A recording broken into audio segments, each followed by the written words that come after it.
والشكر له على توفيقه وامتنانه،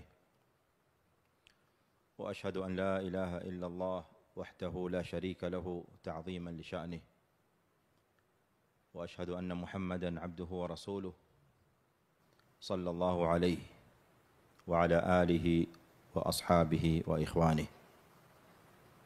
أما بعد، فإن أحسن الحديث كتاب الله،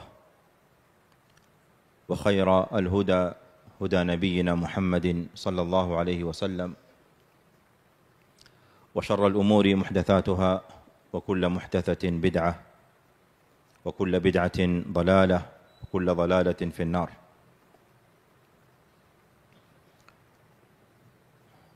Ndugu Waislamu, ni furaha kubwa baada ya kumshukuru Allah subhanahu jalla wa ala kwa kutukutanisha katika sehemu kama hii iliyo tahara, iliyo na fadhila na khairi nyingi, katika nyumba miongoni mwa nyumba za Allah subhanahu jalla wa ala. Na wanapokaa Waislamu katika nyumba ya Allah subhanahu wa ta'ala wakiwa wamejumuika pamoja kwa lengo na madhumuni ya kusoma kitabu chake na kujifundisha na kujifunza pamoja na mafundisho ya mtume wake Muhammad sallallahu alaihi wasallama, basi Waislamu katika mkusanyiko kama huo, kama tunavyojua, wanapata khairi nyingi sana, wanateremkiwa na rahma za Allah subhanahu wa ta'ala, wanafinikwa na wanazungukiwa na malaika wa rahma Allah subhanahu wa ta'ala, pamoja na kwamba wanatajwa Waislamu wote walioko hapo mbele ya Allah katika hadhara ya Allah subhanahu wa ta'ala kwa wema na kwa uzuri. Kwa hiyo tunamwomba Allah subhanahu wa ta'ala atujalie sisi sote tulioko hapa miongoni mwa hao waliotajwa, na atukutanishe kama tulivyokutana hapa katika nyumba yake kwa ajili ya lengo lake na kwa ajili ya kutafuta radhi zake na kusoma ilmu ya aliyoifundisha kupitia kwa mtume Muhammad sallallahu alaihi wasallama. Tunamwomba kadhalika Allah subhanahu wa ta'ala atukutanishe fi jannatihi jannatin na'im, innahu waliyu dhalika wal qadiru alayh. Mada ya khutba ya mauidha au darsa ambayo tumekusudia kuizungumza katika magharibi ya leo mpaka wakati wa isha insha Allah ta'ala, na kutokamana na utangulizi ambao imam ameueleza, nimefahamu kwamba muhadhara huu ni vizuri lau nitaugawanya katika sehemu mbili. Sehemu ya kwanza itakuwa ni sehemu ya mimi kueleza, kutoa mauidha au kuwapa mada ya darsa ambayo nimekusudia kuizungumza, na sehemu ya pili insha Allah taala itakuwa ni sehemu ya maswali ambayo kulingana na vile alivyotaja yeye yanatarajiwa kuwa ni maswali mengi, maana ametaja masala ya ibada, masala ya muamala na mengineyo, na ilikuwa pale mbeleni tayari amenidokezea kwamba kuna Waislamu wengi ambao wana hamu ya kutaka kujua mambo mengi yanayohusiana na muamalat, mambo ya kufanya biashara na mambo ya kuuza na kununua kulingana na mafundisho ya Kiislamu. Kwa hiyo tumombe Allah subhanahu wa ta'ala kwamba tutamaliza mada hii inshallah kwa wakati mzuri, ili tuweze kupata wasaa na fursa ya kuweza kupokea maswali na kuelimika kutokamana na maswali hayo inshallah ta'ala. Mada ya mada hii inazunguka juu ya kadhia muhimu sana katika maisha ya kila Muislamu, nayo ni mada au ni kadhia ya moyo. Tunafahamu kama mwanadamu ameumbwa na moyo. Huu moyo kutokamana na maelezo ya Qur'an na mafundisho ya Mtume sallallahu alaihi wasallama ndio almuharriku alasasi, ndio engine inayompeleka mwanadamu huyu aliyeumbwa. Kila mwanadamu sisi tulioko hapa, nikiwemo mimi ninayezungumza, sote tunapelekwa na hii engine ambayo inaitwa moyo. Kayumba Allah subhanahu wa ta'ala katika kiwiliwili cha kila mwanadamu. Kulingana na vile tujuavyo kutokamana na elimu za sayansi au elimu anayojua mwanadamu aliyofundishwa na Allah subhanahu wa ta'ala, ilmu za biology na anatomy na nyinginezo na physiology zinatuambia kwamba kazi ya moyo kubwa zaidi ni kupump blood, kuzungusha damu katika mwili. Hiki ndicho kiasi ambacho mwanadamu kabla hajasoma Qur'ani na Sunna anajua kuhusu moyo. Lakini Uislamu kupitia kwa Qur'an na mafundisho ya Mtume sallallahu alaihi wasallam yanatueleza wadhifa mkubwa zaidi wa moyo kushinda wadhifa huo. Nao ni wadhifa unaofungamana na makusudio ya kuwekwa kwa mwanadamu. Wadhifa unaofungamana au unaoshikamana na lengo la mwanadamu kuumbwa ndio wadhifa unaotekelezwa na moyo. Mtume sallallahu alaihi wasallam katika hadith popokea Bukhari na wengineo kutokana na sahaba anaitwa Nu'man ibn Bashir radhiyallahu anhuma, katika hadithi ndefu mwanzo wake inaanza innal halala bayyinun wa innal harama bayyin wa bainahuma umurun mushtabihat la ya'lamuhunna kathirun minan nas faman ittaqa ash-shubuhat faqad istabra'a li dinihi wa 'irdihi ومن وقع في الشبهات وقع في الحرام كالراعي يرعى حول الحمى يوشك أن يرتع فيه ألا وإن لكل ملك حمى ألا وإن حمى الله محارمه. Hii sentensi inayofuata ndio inayotuhusu katika mada ya leo. Ala wa inna fil jasadi mudgha. Mtume sallallahu alaihi wasallam anatuambia na wapeni tanabahi muwe katika elimu mkijua ya kwamba katika mwili au kiwiliwili cha mwanadamu mna pande la damu. Mudgha ni kipande cha nyama au damu. Ukizama ndani zaidi katika elimu ya lugha ya Kiarabu itakwambia mudgha ni kipande cha nyama ambacho ni kama nyama unayotafuna katika kwa meno kisha uitoe uitizame vile ilivyo. Ukichukua kipande cha nyama ukitafuna, kitoa vile kile kipande cha nyama kitakavyokuwa kimetafunwa katika lugha ya Kiarabu kinaitwa mudgha, lianaha mudghat, kwa sababu kimetafunwa. Sasa Allah azza wa jalla, Mtume sallallahu alayhi wasallam anafananisha kipande cha nyama kilichotafunwa kwa moyo alioumba Allah subhanahu wa ta'ala katika mwili wa mwanadamu. Atuambia ala wa inna fil jasadi mudgha idha salahat au saluhat salaha al jasadu kullu. Kipande hiki cha damu au cha nyama kitakapokuwa kimetengenea, kitakapokuwa kiko sawa, kimeimarika, kimesimama wima na imara, salaha aljasadu kulluhu, mwili wote utakuwa umetengenea. Wa idha fasadat, lakini kipande hiki cha nyama kikiharibika, fasada aljasadu kulluhu, mwili wote unaharibika. Ala wa hiya alqalb. Kaeni mkijua na muelimike na mnatanabaike yani waislamu mkijua kwamba kipande hiko cha nyama ni moyo. Kutokana na maneno haya mazito ya Mtume sallallahu alaihi wasallam, message ambayo ataka tuifahamu sisi waislamu na tuihifadhi ni kuelewa ya kwamba katika mwili wako wote mzima, katika viungo vyako vyote ambavyo vinafanya kazi alivyoviumba Allah azza wa jalla, kiungo kinachoitwa moyo ndio kiungo asasi, ndio kiungo cha msingi ambacho kinakupa mwelekeo mwanadamu unaelekea wapi. Kwa hiyo kiungo hiki kikiwa kipo sawa, basi na viungo vingine vyote vitakuwa viko sawa. Mikono itakuwa iko sawa, akili itakuwa iko sawa, macho yatakwenda sawa, masikio yatakuwa yapo sawa, na miguu na kadhalika na kadhalika. Lakini moyo ukiharibika na viungo vingine vyote navyo pia vitaharibika. Kwa sababu ya umuhimu wa maneno haya ya Mtume sallallahu alaihi wasallam, katika muhadhara wa leo lao tutazungumza kadhia ya moyo, wakati hautatosha, kwa sababu si mazungumzo ya kikao kimoja au vikao viwili au vitatu, ni mihadhara mingi inahitajika ili kuelewa wadhifa wa moyo katika kwa Muislamu na katika Uislamu na umuhimu wake na sheria na mambo na mafunzo yanayofungamana na moyo huo. Lakini kwa sababu ya kwamba tutoke na faida inayomhusu kila Muislamu ambayo atafaidika nayo inshallah taala katika maisha yake, tunasoma katika darasa ya leo asbabu salahi alqalb, sababu za moyo kutengenea. Maana Mtume sallallahu alaihi wasallam tayari ametudokezea kwamba moyo huu ima unakuwa sawa au unaharibika.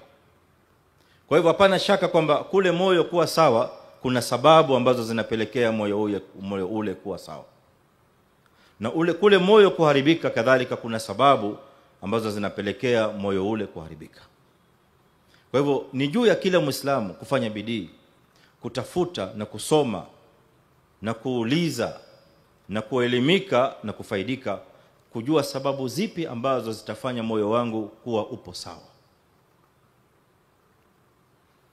Haya ni maudhui muhimu sana katika maisha yetu. Huu moyo tusichukulie kwamba ni kiungo cha kawaida. Moyo umeitwa moyo katika lugha ya Kiarabu ni qalb. Waarabu wanatuambia umeitwa qalb kwa sababu kathiru at-taqallub, kwa sababu moyo huu unageuka saa zote, kila saa unageuka. Kama ambavyo wewe umeitwa insan kutokamana na nisyan, kwa sababu wewe unasahau kila saa, ndio maana umeitwa insan. Jin ameitwa jini kwa sababu haonekani akaitwa jin. Kila kitu ambacho hakionekani kimejificha, giza linaitwa jin. Falamma janna alayhi al-lailu raa kawkaban. Kwa hivyo kila kitu ina sababu yake kwa nini kimepewa jina. Moyo nao umeitwa qalb, limadha? Li'annahu kathiru at-taqallub, kwa sababu moyo huu unageuka saa zote.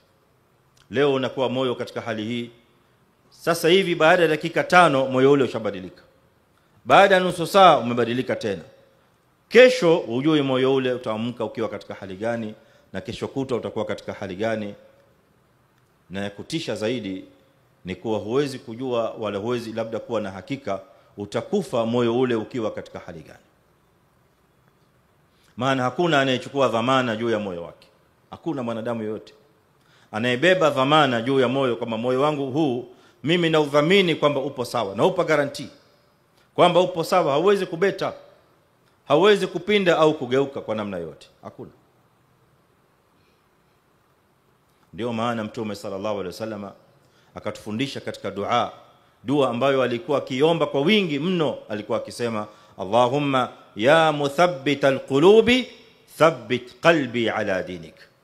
Ewe Mola wangu, ewe mwenye kudhibitisha mioyo, udhibiti moyo wangu juu na katika dini yako.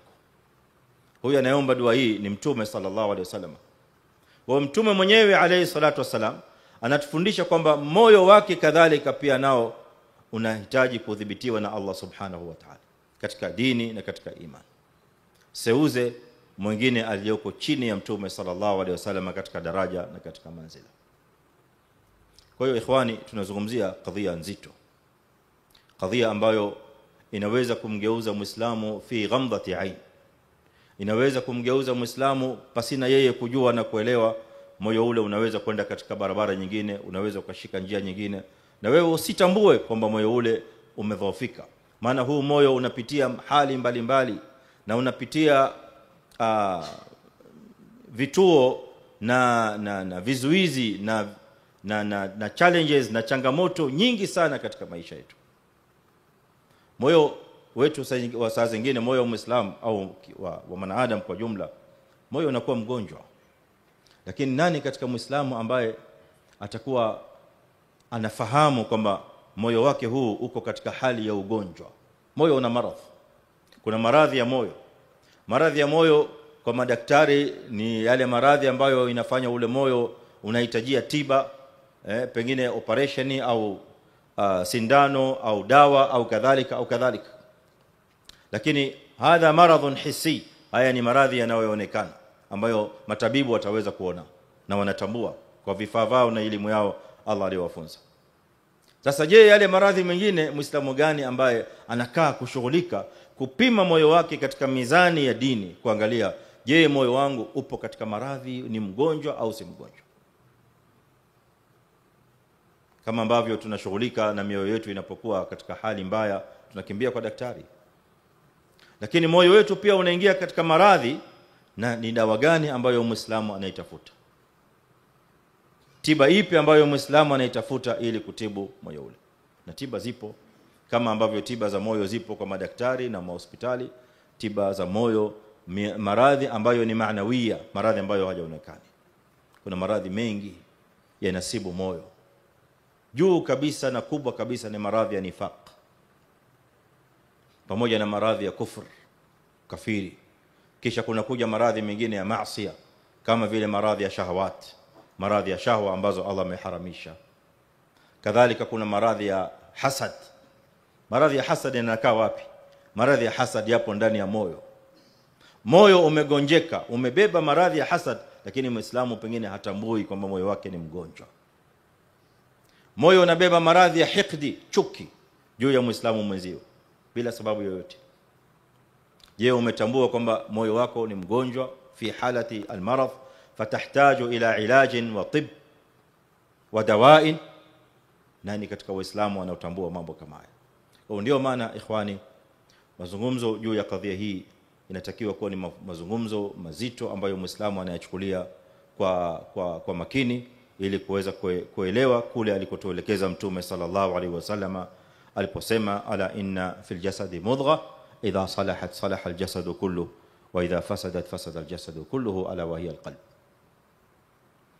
Tunapozungumza asbabu salahi alqalb, sababu za moyo kusuluhika, sababu ya moyo kuwa sawa, sababu hili ndilo ambalo Muislamu anatakiwa sana kushughulika nalo.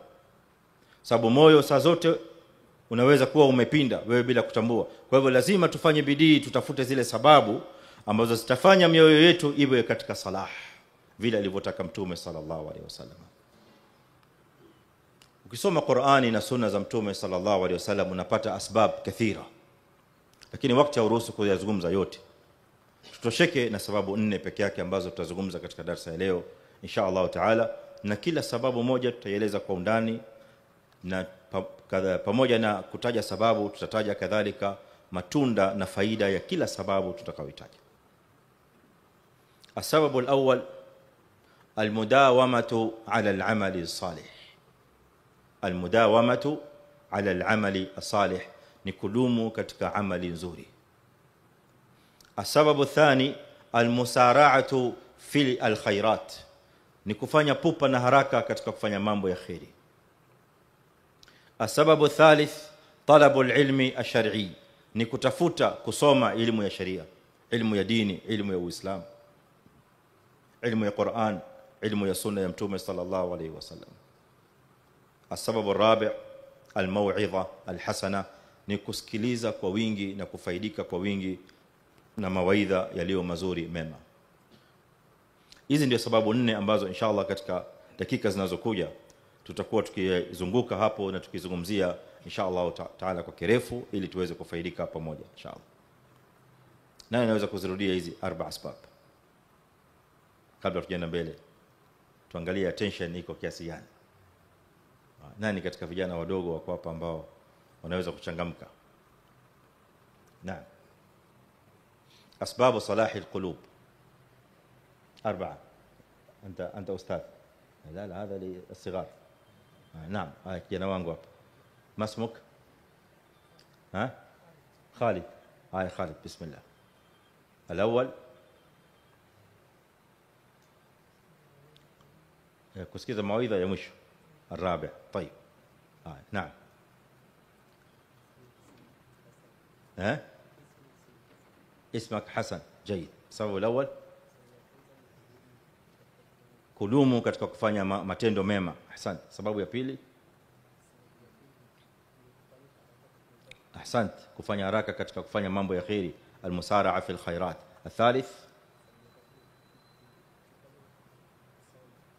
kusoma, kutafuta ilmu, talabu alilmi shar'i. Warabi' almaw'idha alhasana aliyotaja Khalid. Ahsant Hasan, barakallahu fik. Sababu ya kwanza ikhwani, almudawama ala al-amal salih. Muislamu kudumu katika amali salih. Hii ni sababu kubwa sana kwa Muislamu inayompelekea moyo wake kubaki katika salah, kubaki katika wema, kubaki katika njia ya sawa imara. Muislamu anayedumu na a'mal salihah, ni vigumu sana moyo huu, kwa taufiki ya Allah subhanahu wa ta'ala, utakuwa umebaki katika siratul mustaqim, umebaki katika wema, katika ile salah aliyoitaka Mtume sallallahu alaihi wasallam. Idha salahat, moyo utabaki pale, kwa sababu unadumu katika al-a'mal as-salihah. Ukitoka katika amali hii unaingia katika amali hii, kutoka katika amali hii unaingia katika amali hii, na kila amali ambayo unaifanya amali ile utakuwa unadumu nayo. A'mal salihah imebeba daraja mbili. الدرجه الاولى الفرائض, الدرجه الثانيه النوافل. daraja ya juu ya a'mal salihah, matendo mema au amali nzuri, ni faraidh, yale mambo ya faradhi aliyoyafaradhisha Allah subhanahu wa ta'ala. Daraja ya pili ni nawafil. Kwa hiyo Muislamu anatakiwa kudumu katika daraja zote hizi mbili. Ukishika daraja ya faraidh unadumu na faraidh. Sala ni faridha, sala ni fardh, unadumu katika sala lazima, kila sala unaisali kwa wakati wake, kwa masharti yake vile inavyotakiwa. Hii ni sababu kubwa sana itapelekea moyo wako kuwa katika salah na kubaki hapo. Kadhalika nawafil, nawafil ni mambo ya sunna, ni mambo ya kuongezea, mlango wake ni mkubwa na ni mpana sana. Ukianza kutaja nawafil huwezi kumaliza saa hizi, nyingi sana, kuanzia nawafil as-salawat, uje katika nawafil as-siyam, uje katika nafila ya qira'atul Qur'an wa tilawatul Qur'an, uje katika nafila ya sadaqat, kutoa sadaqa, uje katika nafila ya kafalatil yatim, uje katika nafila ya riayat al-aitam wa al-fuqara wal masakin, na kuwasaidia. Milango ipo mingi sana, na kusaidia katika khairat, na kushiriki katika mambo ya khairi, na kuingia katika taat. Moyo utabaki katika salah kwa sababu ya almudawama ala al-amal salih. Matunda ya Muislamu kudumu katika amali salih ni mambo yafuatayo. Jambo la kwanza, nailu mahabbati Allah azza wa jalla. Faida ya kwanza, matunda ya kwanza tutakayoyapata makubwa ya Muislamu kudumu katika amali salihah ni kupata mahaba ya Allah subhanahu wa ta'ala. Ni kwamba utakuwa karibu zaidi na Allah azza wa jalla, na Allah subhanahu wa ta'ala kadhalika atakuweka karibu zaidi na wewe naye. Imekuja katika alhadith alqudusi, Mtume sallallahu alayhi wasallam anatuambia maneno aliyopokea kutoka kwa Mola wake: wama taqarraba ilayya 'abdi bi shay'in ahabba ilayya mimma aftaradtuhu alayhi. Namja hatofanya kitu ambacho kitamfanya awe anapendwa zaidi nami, yani Allah subhanahu wa ta'ala, kushinda jambo la faradhi. Yani Muislamu anayetekeleza amali ya faraidh, amali ya fardhi ya lazima, hiyo ni sababu kubwa ya Allah azza wa jalla kumpenda mja huyo. Wala yazalu 'abdi yataqarrabu ilayya bin nawafil, na hataacha mja kuja karibu nami na kuwa karibu na mimi zaidi, yani karibu na Allah subhanahu wa ta'ala, bin nawafil, kwa kufanya mambo ya sunna, hata uhibba, mpaka hadi nimpende. Na Allah subhanahu wa ta'ala akishampenda mja huyo, yeye ndiye anayemsimamia. Allah azza wa jalla ndiye anayesimamia mambo ya yule Muislamu yote, mja huyo amesimamiwa. Allah subhanahu wa ta'ala ndiye anayechukua dhamana, anayechukua majukumu ya mambo ya Muislamu huyo, yote yapo chini ya Allah subhanahu wa ta'ala. Maneno unayoyatamka utayatamka kwa mwongozo na taufiki ya Allah subhanahu. Macho unapotizama utakuwa unatizama kwa taufiki ya Allah subhanahu wa ta'ala. Allah atakulinda na kuangalia hata mambo machafu yasiyofaa, kwa sababu Allah azza wa jalla tayari amekishakupenda. Masikio Allah subhanahu wa ta'ala atayahifadhi, hutosikia isipokuwa yale mambo mazuri yanayomridhisha Allah subhanahu wa ta'ala. Miguu yako hayatatembea isipokuwa kwenda pahali ambapo panamridhisha Allah subhanahu wa ta'ala, na mkono wako huu hautashika au kugusa au kuweka isipokuwa pahala ambapo Allah azza wa jalla ameridhia. Hii ni faida kubwa sana, jambo ambalo kila Muislamu anatamani afike hapo, na sio nzito, sababu barabara Mtume sallallahu alaihi wasallam ametufundisha ndio hii: an yudawima almuslimu ala al-a'mal salihah. Muislamu kudumu katika amali salih. Swala zako zidhibiti, wewe unaziswali kwa wakati vile inavyotakiwa, kila kipindi cha swala. Usipitwe na swala kwa sababu ambayo haipo katika sheria. Sababu ambazo zinamruhusu Muislamu kukosa swala katika sheria ni sababu mbili pekee yake, hakuna ya tatu. Sababu ya kwanza ni kulala, sababu ya pili ni kusahau. Hakuna sababu nyingine. Hakuna sababu ya Muislamu amepitwa na swala kwa sababu ni mgonjwa. Hakuna sababu ya Muislamu amepitwa na swala hadi kipindi cha swala kimetoka kwa sababu yupo safarini. Hizi sababu zingine zote hazipo katika sheria. Kwa hiyo ukipita na swala wakati upo katika safari, jua umefanya makosa. Utubie kwa Allah subhanahu wa ta'ala. Maana Mtume alayhi salatu wasalam amekwisha tufundisha lao swala itatupata katika safari tutaswali vipi. Na zipo aina nyingi sana za kutekeleza swala na hali nyingi sana za kutekeleza swala kiasi ambacho Muislamu hawezi kutoa udhuru. Huwezi kusema mimi nilikuwa katika ndege na ndege ile kulikuwa hakuna sehemu ya kuswalia katika msalla. Ndege ikitua wakati wa sala ulikuwa ushatoka. Haya maneno katika sheria hayakubaliki, kwa sababu kunafundishwa namna ya Muislamu kuswali katika hali hiyo. Bora tu kipindi cha swala kisitoke. Mgonjwa naye kadhalika ameambiwa idha salli qa'iman, tunamwambia sahaba wake Ka'b bin Ujra, kama huwezi kuswali kwa kusimama fasalli qa'idan, swali ukiwa umekaa. Fa in lam tastati', huwezi kuswali kwa kukaa, fa ala jambin, swali kwa ubavu. Na wanazuoni wakaendelea mbele ya hapo, huwezi kuswali kwa ubavu, swali hivi, swali. Almuradi ni kwamba hamna udhuru wa kukosa swala kwa sababu ya ugonjwa. Yote hii ni kuonesha umuhimu wa Muislamu kudumu katika a'mali salih. Faida ya kwanza, nailu mahabbati llahi azza wa jalla. Matunda ya pili na faida ya pili kubwa Muislamu huipata pindi anapodumu juu ya a'mali salihah, ziwe ni za faradhi na ziwe ni za nawafil, ni jabru nawaqis alfaraidh. Ni faida nyingine kubwa sana ya kwamba Muislamu anaidumu katika nawafil anapata matunda na faida ya kujaliza makosa au kasoro alizozifanya katika faraidh.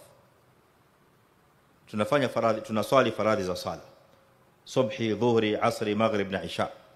Kuna waislamu sampuli na aina mbalimbali. Kuna wale wengine wanashughulika na sala za sunna, akimaliza fardhi anatulia kidogo baada ya adhkar pia nayo kadhalika ni nawafil.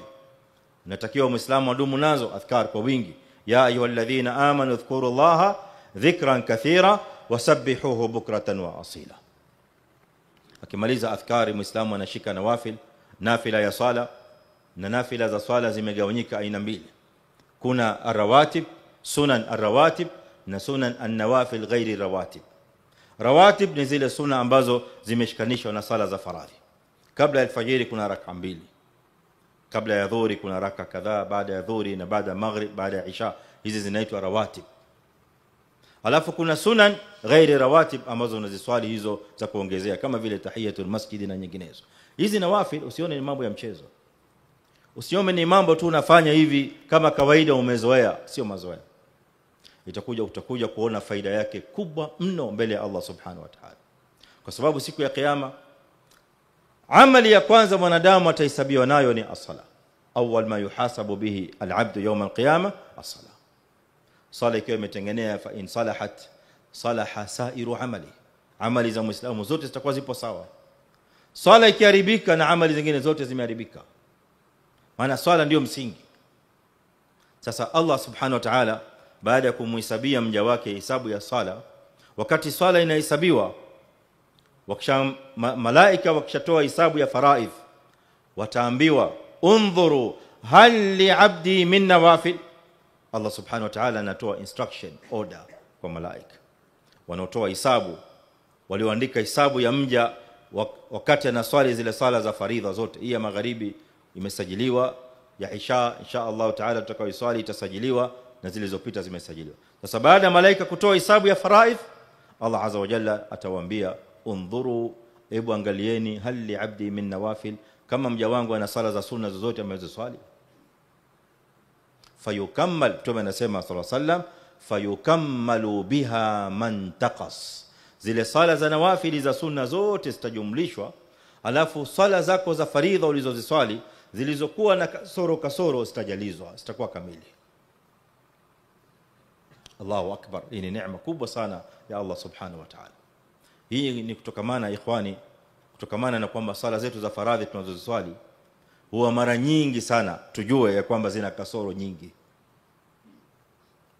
Wewe jiulize, ni swala ipi unaweza kuikumbuka ambayo umeswali kwa khushu' kuanzia takbiratul ihram mpaka kutoa salamu bila ya akili yako kutoka ndani ya swala? Ilikuwa ni swala ipi? Tujiulize, kila mmoja atapata jawabu yake. Jiulize, ni swala ipi ambayo umeswali ulipofunga takbiratul ihram, Allahu akbar, akili yako na moyo wako upo ndani ya swala, haijatoka. Unarukuu raka ya kwanza, ukarudi raka ya pili, kama ni raka mbili na raka tatu mpaka 4, na akili na moyo haujatoka. Ilikuwa ni swala ipi? Pagumu sana. Ukiangalia leo matatizo yaliyomkabili Muislamu, hali anayoishi Muislamu leo na mazingira tulionayo, swala zetu huwa zina mashakili mengi sana. Khushu' inakuwa ina taabu. Ni kweli ama si kweli ya ikhwan? Ndio maana Allah azza wa jalla atuambia qad aflaha almu'minuna alladhina hum fi salatihim khashu'un. Tena shetani hapo ndio alipona pupa zaidi kumharibia sala ya Muislamu, kumtoa katika khushu'. Na hakuna wakati shetani atakuletea hisabu nzuri sana, atakuletea fikra nzuri sana kushinda wakati unapoingia katika swala. Atakuletea ideas ambazo ukiwa nje ya swala huwezi kuzipata. Ni kazi ya shetani ili kutoa katika khushu'. Baada ya takbiratul ihram pale unaanza kuona akili inaanza kufanya kazi. Kama ni mtu wa hoteli, akili inarudi hotelini, anakupa ideas za kuimprove ile hoteli. Kama kuna watu hoteli sio wakafikiri nimewakusudia wao, nataja tu kwa jumla. Watu wa transport kadhalika na wengineo. Hii ni kazi kubwa ya shetani, ili amradi ni kwamba akutoe katika khushu'. Sasa swala zetu zinakuwa zina kasoro kubwa. Unapotoa salamu umeswali, lakini una imani ya kwamba swala hii imeandikwa kiasi gani mbele ya Allah subhanahu wa ta'ala? Umepata swala kamili, au umepata thawabu ya nusu ya swala, au robo ya swala, au thuluth ya swala, kama alivyosema Mtume sallallahu alaihi wasallam? Kuna wengine wanalipwa hata chini ya thuluth katika swala. Kuna wengine wanalipwa labda karibu na zero, wal iyadhu billah, kwa sababu swala yote nzima yeye yupo katika shughuli zingine kabisa. Hata hajui imamu anasoma nini, wala yupo raka ngapi, wala hana habari. Yani vile vitendo vya swala ni haraka tu anazifanya kama kawaida tu, kama mazoezi. Na ndio maana unakuta mara nyingi swala katika maisha ya Waislamu huwa haitekelezi wadhifa wake, haitoi matunda yake. Matunda ya swala ina matunda, na kila ibada ina matunda yake. Swala matunda yake katika maisha ya Muislamu ni ile aya aliyotuambia ndani yake Allah subhanahu wa ta'ala, wa aqimis salata inna salata tanha 'anil fahsha'i wal munkar. Hii ndio aya, ndio matunda ya swala. Kwa yule anayeswali vile inavyotakiwa, ile swala itakuwa ni kinga, itakuwa ni guard against kufanya mambo yasiyofaa. Kila unapokaribia kufanya jambo ambalo halifai, swala yako itakuja katikati, itakuzuia. Haya ni maneno ya Allah subhanahu wa ta'ala. Tukitumia hichi kipimo, tukipima leo katika swala zetu, ndivyo ilivyo hali yetu, tutakuta jawabu inatofautiana kwa Waislamu, tofauti ambayo ni kubwa. Na hii inatupeleka katika kutambua kwamba kuna umuhimu turudi katika ibada zetu za swala, tuangalie tunazitekeleza inavyofaa na namna ambayo inamridhisha Allah subhanahu wa ta'ala. Matunda mengine ikhwani ya almudawama ala al-amal salih, matunda mengine ni istimraru al-ajr, istimraru ajri al-amal salih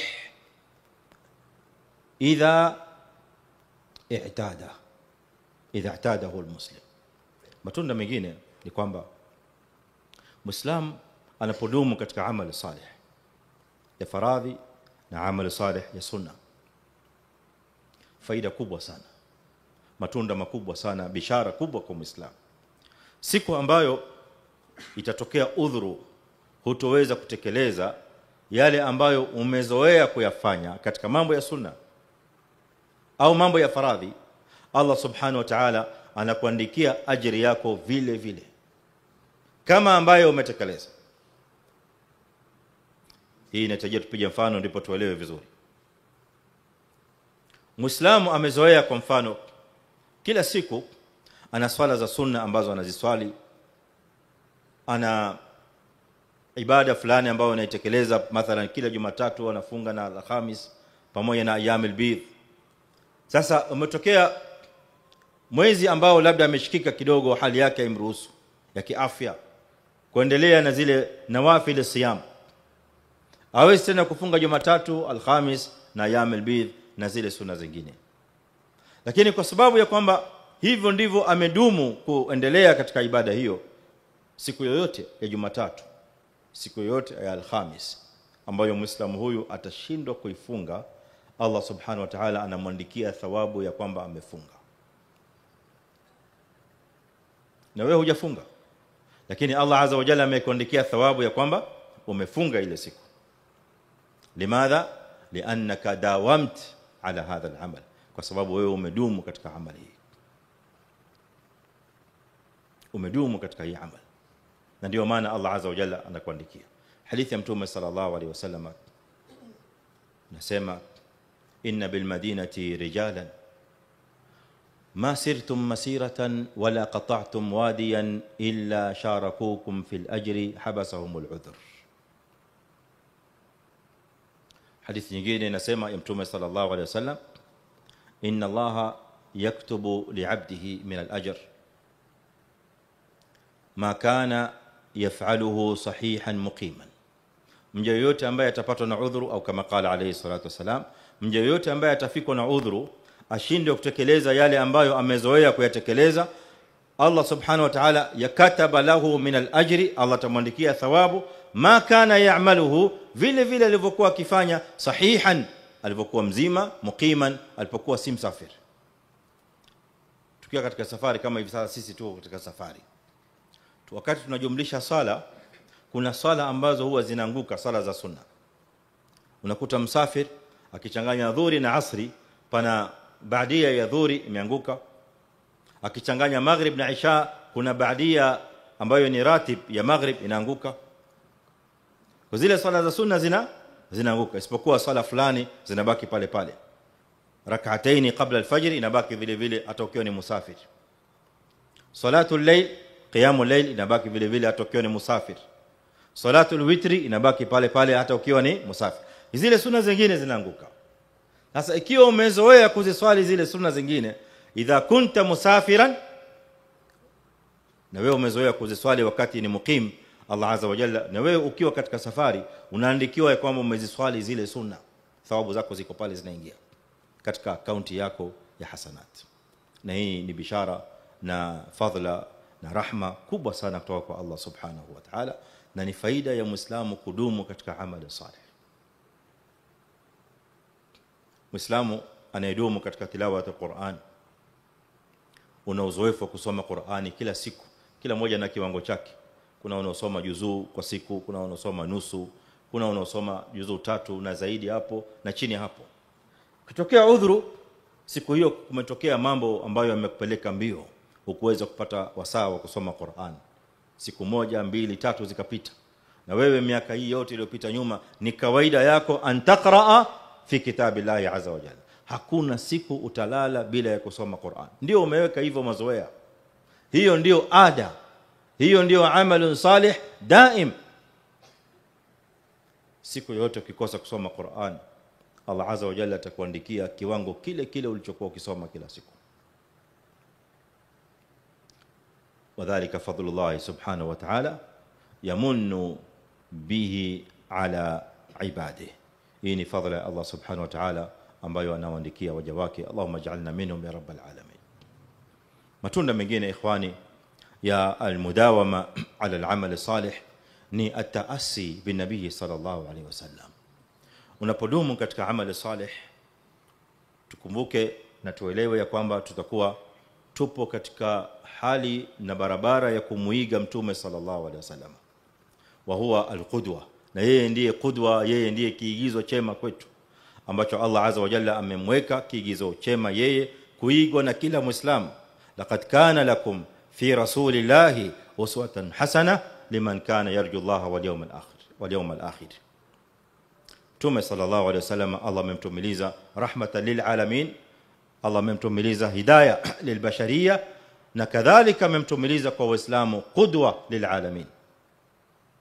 Ukitaka role model ya kila jambo, basi tumwangalie Mtume sallallahu alaihi wasallam, sio katika mambo ya ibada peke yake, bali katika kila jambo, kila mambo yetu, hata katika taamul, katika muamala wako na wenzako, katika kuishi kwako na waislamu, katika kuishi kwako na wasiokuwa waislamu, katika kutangamana kwako kibiashara na watu wengine, katika kuishi kwako na kuamiliana kwako na mkeo na watoto na kadhalika, yote muangalie Mtume sallallahu alaihi wasallam alivyofanya, na sisi tumuige.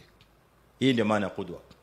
Sio qudwa katika ibada tumwangalie alivyoswali na sisi tumuige hivyo, tumwangalie alivyofunga na tumuige hivyo peke yake, la, fi kulli an-nawahi, nawahi al-haya wa fi jami'i al-majalat. Alivyoamiliana Mtume na wakeze nyumbani, ndivyo tunavyotakiwa sisi waume tuwe majumbani kwetu. Mtume anaingia nyumbani akiwa na bashasha, anamuita mkewe ya Aish, anampa jina la kumfurahisha. Yeye anaitwa Aisha, lakini amelileta kwa ufupi ili apate kumfurahisha mkewe. Hapo hapo tu akishaingia nyumbani, salawatu rabbi wa salamu alayhi, naelezea maana ya qudwa. Akishaingia nyumbani, Mtume alayhi salatu wasalam anawauliza wakeze, kuna au yule mke aliyeko katika zamu yake, kuna kazi gani ambayo mnahitaji niwasaidie? Anaingia jikoni Mtume sallallahu alayhi wasallam anamsaidia mkewe. Kama kuna kitu cha kukata na yeye anakata, kuna kitu cha kutengeneza na yeye anatengeneza, salawatu rabbi wa salamu alayhi. Na huyo ndiye anayepokea wahi min rabbil alamin, huyo ndiye anayeteremkiwa na Jibril kusomewa wahi, na huyo ndiye qaidul umma, yeye ndiye kiongozi wa Uislamu, kiongozi wa vita, kiongozi wa kila kitu katika mambo ya jihad na mengineyo. Lakini haya yote hayakumshughulisha na kushiriki katika mambo ya nyumbani. Na hii ni risala kubwa Mtume sallallahu alaihi wasallam anatufundisha sisi kama waume tunapokuwa majumbani, wale waume ambao wana fikra zingine kuhusu wadhifa wao nyumbani. Baadhi ya wanaume wanaona kwamba yeye kazi zake ziko nje. Kwa hivyo akiingia nyumbani ni mambo ya mke peke yake. Yeye kazi zake zimeisha kule nje, na tayari hata akiingia nyumbani ile bashasha yenyewe pia ni shida. Hata kusmile yenyewe ni tabu. Hakuwa namna hii Mtume sallallahu alaihi wasallam.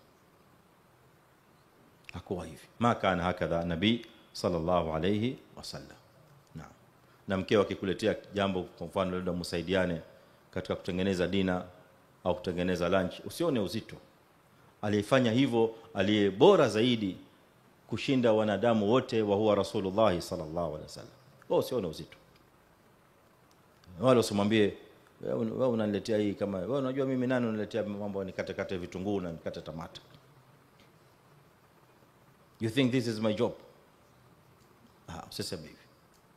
Kana nabii alayhi salatu wasalam yu'in azwajihi fi baitihi sallallahu alayhi wasallam. Nimeleza maana ya qudwa. Kwa hiyo unapodumu katika al-a'mal salihah, faida yake kubwa ni kwamba una taasi, unakuwa katika kiigizo na kielelezo chema cha Mtume sallallahu alayhi wasallam. Kwa hivyo utaweza kuingia katika kutekeleza ile aya inayosema laqad kana lakum fi rasulillahi uswatun hasana. Aisha radhiallahu anha anasema fi alhadith sahih, kana an-nabiy sallallahu alayhi wasallam idha amila amalan athbata. Mtume alayhi salatu wasallam alikuwa anapofanya amali yoyote ile itakayokuwa nzuri njema, athbatahu, hiyo amali ameithibitisha. Kwa hivyo kuanzia hiyo siku hiyo amali itaendelea mpaka kufa kwake. La yanqati, hakuna siku ile amali nzuri ataiacha. Hakadha kana nabii sallallahu alayhi wasallam. Hadithi nyingine yake Aisha inasema kana amaluhu sallallahu alayhi wasallam dima, ilikuwa amali yake ni ya kudumu. Kila amali akifanya alikuwa anadumu nayo sallallahu alayhi wa alihi wasallam. Na siku nyingine akamkemea mmoja katika sahaba zake Abdullah ibn Amr ibn al-As, akamwambia ya Abdullah, ewe Abdullah ibn Amr, la takun mithla fulan, usiwe kama fulani. Kana yaqumu min al-layl, huyo jamaa alikuwa akisimama usiku akiswali hapo zamani, thumma taraka qiyam al-layl, alafu baada ya muda akaacha qiyamul layl. Hapana. Kishika qiyamul layl, endelea na qiyamul layl hata kama ni raka 2 kila fi kulli layla. Ukishika salawatu nafila, endelea na salatu nafila. Faida kubwa utaipata juu ya haya yote tuliyoyataja. Salahu madha? Salahul qalb. Moyo wako utakuwa upo katika salah kila siku, liannaka tudawim ala al-a'mal salihah, kwa sababu wewe unadumu katika amali nzuri. Na sababu kubwa ya moyo kuwa katika salah ni amali salih. Hakuna siri nyingine, ni amali salih. Hii ni sababu kubwa sana ya moyo kubaki katika salah aliyotaka Mtume sallallahu alaihi wasallam. Faida ya 5 ya mwisho, ikhwani alkiram, anayoipata Muislamu idha dawama ala al-a'mal salihah, an-najatu inda ashadaid, ni Allah subhanahu wa ta'ala kwamba atakuwa anakuokoa, anakutoa, anakuvua wakati anapokuwa Muislamu katika shadaid, katika shida, katika dhiki. Mtume sallallahu alayhi wasallam atuambia katika hadithi alladhi rawahu at-Tabarani wal Hakim, asema sallallahu alayhi wa alihi wasallam, ta'arraf ila Allah fi ar-rakha, ta'arraf ila Allah fi ar-rakha. Kalia maneno ya balagha, maneno mazuri matamu ya Mtume sallallahu alayhi wasallam. Jitambulishe, identify yourself, jijulishe kwa Allah subhanahu wa ta'ala wewe ni nani fi rakha, wakati unapokuwa katika raha, wakati unapokuwa katika hali nzuri. Tumia fursa hiyo kumjulisha, kujijulisha wewe, kujitambulisha kwa Allah subhanahu wa ta'ala. Man ant, na kaifa tuarif nafsaka ila Allah, unajitambulisha vipi kwa Allah subhanahu? Unajitambulisha bil a'mali salihah min al-fara'id wan nawafil, ambazo unadumu nazo. Haya ndio ambayo yatakuleta karibu na Allah subhanahu wa ta'ala. Kwa hivyo hiyo ndio njia ya kujitambulisha kwa Allah subhanahu. Sasa wakati wa raha ni ule wakati ambao Muislamu yupo katika hali nzuri, yupo sawa, huna shida, huna dhiki. Sasa wakati umejitambulisha kwa Allah azza wa jalla fi raha, natija mahia yaarifka fi shidda, na Allah subhanahu wa ta'ala atakujua wakati wa shida. Maneno haya katika maisha ya Waislamu wengi ni kinyume chake. Ni kinyume chake. Ni kwamba Waislamu baadhi au wengi katika Waislamu wale wasioelewa mafunzo kama haya, wanapokuwa katika hali nzuri na hali za starehe na hali za kufurahisha, huwa hawamjui Allah subhanahu wa ta'ala, wala hawajitambulishi kwa Allah subhanahu wa ta'ala kwa amali salihah wala jambo lolote, kwa kuona kwamba yeye yupo sawa, ana shida. Sasa mimi niingie msikitini ni swali niombe kazi gani? Pesa, kazi ninayo nzuri, pesa inaingia vizuri, nyinyi ndio mna shida jamani, nenda kaombe, mimi sina haja. Anaona kwamba la yahitaji ila an yataarrafa ila Allah subhanahu wa yad'uwa, kumomba Allah subhanahu wa ta'ala na kunyenyekea kwake, kwa sababu anaona kiakili na kwa ufahamu wake kwamba yupo katika raha. Sasa mwanadamu kama huyo, tatizo ni kwamba anapokuwa katika shida, sasa ndio anarudi kwa Allah subhanahu wa ta'ala. Kama ilivyo kwa mwanadamu, wako Waislamu au wako waja wengi ambao anapoonjwa na msiba, anapoonjwa na mkasa au tabu, ndipo pale anakimbia, anamjua Allah subhanahu wa ta'ala sasa ni nani. Dua kwa wingi, dua kwa wingi, na hata dua zake peke yake hazitoshi. Leteni wa sheikh na maimamu waje wanisome. Pengine Muislamu huyo labda alipokuwa katika hali nzuri hakuwa anamtambua Allah subhanahu wa ta'ala na kumwabudu vile inavyotakiwa. Kwa hivyo faida kubwa anaipata kadhalika Muislamu na matunda ni kwamba idha dawama ala al-amali salih, anapodumu katika amali salihah, wakati wake wa shida, Allah azza wa jalla pale atakuwa ni mwenye kumtoa na kumvua katika shida ile. Angalieni maisha ya salafu salih ridwanullahi ta'ala alayhim, walikuwa wakiishi vipi? Hakuna shida isipokuwa Allah azza wa jalla ilikuwa pale shida ile akiondoa. Dhiki amefikwa nayo, Allah subhanahu wa ta'ala pale dhiki ile anaingoa, kwa sababu ya kudumu kwao na amali salih na ukaribu wao na Allah subhanahu jalla wa ala. Tukisongea katika sababu ya pili, sababu thani katika sababu za salah alqulub, ni almusara'atu fi alkhairat, ni muislamu kufanya pupa katika mambo ya khairi. Nafsi ya mwanadamu vile ilivyoumbwa ni nafsi nzito. Haya ndio maumbile ya nafsi. Ukitaka kujua nafsi yako ya kibinadamu ni kwamba angalia jambo la khairi, utaona kawaida nafsi yako ni nzito kuingia katika lile jambo la khairi, ni mpaka uilazimishe, mpaka uisukume. Hivi ndivyo nafsi ilivyoumbwa. Inakwenda kwa msukumo, inakwenda kwa nguvu na kubebwa kwa raghman an anfiha. Ile nafsi mpaka isukume kwa nguvu ndipo inapokwenda. Ndio kawaida ya maumbile ya nafsi ya mwanadamu. Katika jumla ya sifa za nafsi ndani ya Qur'an, Allah Azza wa Jalla ameielezea nafsi kwa sifa 3 au zaidi ya hapo, lakini sifa 3 ndio mashuhuri zaidi. Nafsi imetambulishwa na sifa ya itminan, ya ayatuha nafsu almutmainna. Sifa ya kwanza, sifa ya utulivu. Sifa ya pili ya nafsi ndani ya Qur'an ni sifa ya nafsi kwamba inajilaumu saa zote. Wala uqsimu bin nafsi allawama. Na sifa ya tatu ya nafsi ni kwamba nafsi kawaida ina sifa ya kuamrisha maovu. Na hii ndio nafsi ya wanadamu na waja wengi sana. Wama ubarri'u nafsi inna an-nafsa la ammaratun bis-su'i illa ma rahima rabbi.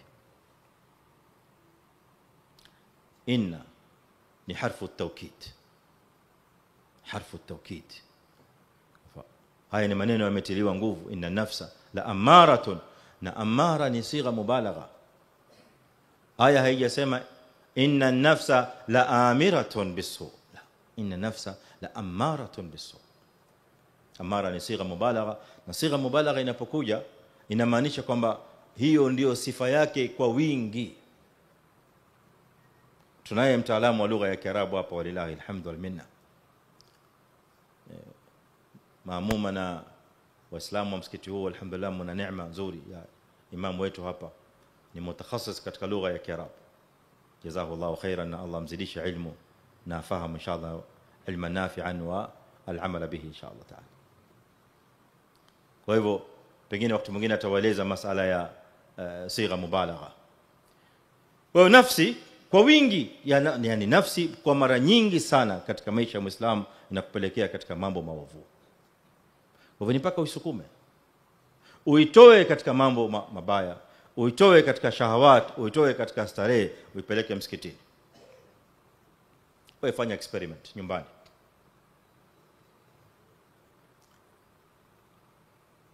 Kuna simu hapa, kuna na msahafu. Kuna simu, kuna na msahafu. Ipi ndio inayoshikwa sana nyumbani? Simu. Ukifungua simu unasoma msahafu ndani ya simu au unaangalia nini? Tuambie Sheikh. Mada tanzur fi aljawal? Mitandao. Asante. Sasa nafsi pale, kumbuka wakati ule upo katika mapambano ya nafsi. Nafsi inakwambia huu msahafu baadaye. Huu msahafu uko hapa, uendi pahali. Msahafu si uko hapa. Unaona? Sasa lakini hapa pengine kuna news tayari imeingia, sasa hii ni breaking. It's breaking news. Unataka kujua mambo sasa hivi yametokea, kitu gani kinaendelea sasa hivi, sijui kuna nini katika county, sijui kumetokea nini, kuna WhatsApp, kuna mambo, kuna balaa. Nafsi inakupeleka huku, inakutoa katika qiraatul Qur'an. Na hivyo kila siku ukitamaka Muislamu amepitwa na wiki nzima hajaangalia msahafu. Mwingine anapitwa na mwezi mzima hajaangalia msahafu, hajafungua, hata kufungua hivi hajapata nafasi, kwa sababu ya simu, kwa sababu ya WhatsApp, kwa sababu ya Facebook, kwa sababu ya breaking news. Nafsi inapigana na Muislamu ili usiende katika musara'a fil khairat. Hapa ndio maana tunazungumzia mambo ya musara'a fil khairat, sababu mambo ya khair lazima uyakimbilie. Bila kuyakimbilia utapitwa. Na Allah subhanahu wa ta'ala anatutaka tuyakimbilie mambo ya khairat. Mtume sallallahu alaihi wasallam anatuhimiza katika mambo ya khairat tukimbie. lafzi ya mtume alayhi salatu wasalam inasema badiru bil a'mali as-salihah, fanyeni bidii na haraka katika kufanya mambo mema. Anatoa sababu, anatoa reason na rationale mtume alayhi wasallam kwa nini anasema neno haya, kwa nini anatuambia badiru bil a'mali salihah. Enyi waislamu, katika mambo mazuri na mambo mema kimbieni, fanya haraka katika kufanya mambo mema. Hakuna mambo ya kusita, hakuna mambo ya kufikiria. Madam amal salih ni jambo zuri au jambo jema, sari' kimbia. Ma sababu ya Rasulullah? Sababu anaeleza mtume alayhi salam, anasema fasatakunu fitan kaqita'in min al-layl al-mudhlim, kwa sababu huko mbele ya maisha ya Muislamu atakuja kupambana na fitan nyingi sana, fitan ambazo zitakuwa ni kama giza la usiku. Muislamu analala mu'min, anaweza kuamka akiwa katika hali nyingine ni kafir. Haya ni mambo yapo. Fitan zipo nyingi sana, vishawishi vipo vingi sana, distractors, mambo ambayo yanamtoa Muislamu katika dira, katika njia ya sawa, nyingi sana. Kuanzia watoto wadogo tunaowazaa sasa hivi, na hasa hawa ambao wamezaliwa sasa hivi katika generation hii ya sasa. Angaa ile generation iliyopita wakati wa nyuma kidogo walisalimika. Sisi katika generation yetu tukizaliwa tukiwa wadogo, hatujui simu, hatujui kompyuta, hatujui laptop, hatujui iPad, hatujui lolote. Lakini watoto wadogo leo wana miaka 2 anajua iPad, anajua namna gani kuifungua na app zake zote zilizopo ndani anazijua kwa majina. Anakufungulia hii, anakufungulia hii, anakufungulia. Fitan. Kuna games zimeletwa katika vifaa kama hivi. Games nyingi sana ni za uovu na za ubaya. Kuna game inaitwa Grand Theft, watoto wanacheza, ni game za PlayStation hizi. Hii game lengo lake kubwa sana kwa watoto ni kufundishwa namna gani, wanapewa mafunzo vipi utaiba gari. Vipi utaiba gari, na ikiwa kuna mtu amekuzuia na kuiba lile gari, unamshoot, unamua. Hiyo ndio game ya Grand Theft. Kwa hivyo hiyo ndio kazi mtoto anafanya. Na nyingine ya mauaji, na nyingine mambo mengine machafu mabaya. Hakuna kitu chochote cha faida mtoto anapata. Fitan kaqita'in min al-layl al-mudhlim. Sasa fitan kama hizi zimetanda na zimeenea leo katika maisha yetu.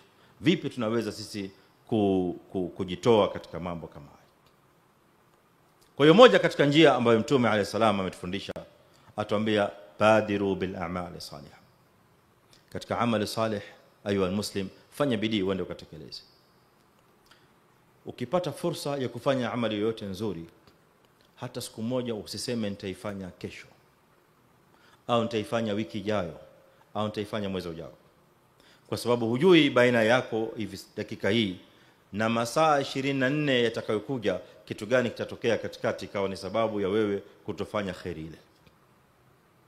Kutaingia vishawishi vingi, kutaingia muthabbitat, kutaingia araqil, kutaingia hawajiz, kutaingia mawani', kutaingia vitu vingi ambavyo vitakuzuia na kufanya ile khairi. Kwa hivyo ukiona amal salih, badir, fanya hapo ikiwa una uwezo. Labda ikiwa huna uwezo, unasubiri upate uwezo, hayo ni mambo mengine. Faida yake ya kwanza, Mtume sallallahu alayhi wasallam, faida matunda ya almusara'a fil khairat. Matunda ya kwanza ni kwamba almusari'una fil khairat, almubadiruna bil khairat, ni watu waliosifiwa na Allah azza wa jalla kwamba ni waumini wa kweli. Hadi thamara ula wa ma a'zamaha min thamara, matunda makubwa sana. Almusari'una fil khairat wasifu fi kitabillahi azza wa jalla biannahum humul mu'minuna al-khullas, wao ndio waumini wa kweli. Ukitaka kumjua muumini wa kweli, miongoni mwa alama zake utamwona anakimbilia mambo ya khair. Katika mambo ya khair hakuna kusita, hakuna mambo ya kufikiria. Wewe angalia wale sahaba wa Mtume sallallahu alaihi wasallam, yale mambo makubwa waliyofanya waliyafanya kutokamana na musara'a fil khairat. Jambo la khairi linahitajika sasa hivi linafanywa hapo hapo, linamalizwa, mambo yameisha, nitafuta khairi nyingine. Hakadha kana salafu as-salih wa man tabi'ahum bi ihsan. Na sisi pia kadhalika tutakiwa tufuate barabara hiyo. Yakulu al-haqq tabarak wa ta'ala, anatueleza kuhusu ahli al-kitab, wale ambao ni waumini wa ukweli. Laisu sawaan, sio sawa hao waliotajwa nyuma na hawa ambao sasa hivi Allah azza wa jalla atawaeleza katika ahli al-kitab. Katika ahli al-kitab pia kuna wema na kuna waovu, kama ambavyo waislamu kuna waislamu wema na waislamu waovu. Kwa hivyo msifikiri ahli al-kitab katika mayahudi na manasara wote ni waovu, hapana. Wako ambao ni wema, Allah azza wa jalla amewataja ndani ya kitabu chake cha Qur'an.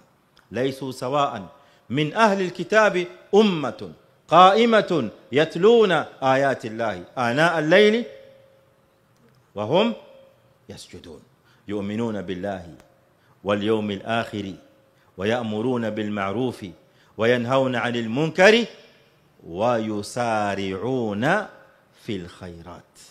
Narudia, wa yusari'una fil khairat. Sifa za waumini wa kweli, miongoni mwa sifa zao wanakimbilia mambo ya khairi. Kwa hivyo hata katika ahli kitab pia walikuweko watu waliokuwa wanamwabudu Allah azza wa jalla kiukweli, wanamwamini kiuhakika, na walikuwa wanaswali usiku kama vile wewe unaswali usiku. Yatluna ayati llahi ana al-layl wa hum yasjudun yu'minuna billahi, wanamwamini Allah azza wa jalla wal yawmil akhir, na siku ya mwisho. Wayamuruna bil ma'ruf, wanaamrishana mema. Wayanhauna 'anil munkar, na wanakatazana maovu. Wayusari'una fil khairat, na wanakimbia katika mambo ya khairi kuyatekeleza kwa haraka.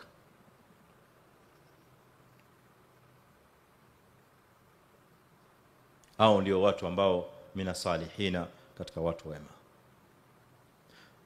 Waumini nao kadhalika katika umma wa mtume sallallahu alaihi wasallam pia wamesifiwa hivyo hivyo. Walladhina yu'tuna ma atau wa qulubuhum wajila annahum ila rabbihim raji'un ulaika yusari'una fil khairati wa hum laha sabiqun. Huni ummati Muhammad sallallahu alaihi wasallam. Na muna katika ummati Muhammad wale ambao yu'tuna ma atau, wanatoa katika mambo mema, katika mambo ya khairi, wanatoa kila ambacho Allah azza wa jalla amewaruzuku, wanaweza kutoa, wao wanatoa. Yu'tuna ma atau, infaq, sadaqat. Na hii dini inasimama bil mal wal hal, bin nafsi wal mal. Hii dini haijasimama kwa nafsi peke yake, imesimama kwa nafsi na mali. Ndio maana unaona aya zote za jihadi takriban inasema wajahidu bi amwalikum wa anfusikum fi sabilillah, inna Allah ashtara min almu'minina anfusahum wa amwalahum bi anna lahumul janna la budda min an-nafsi wal mal.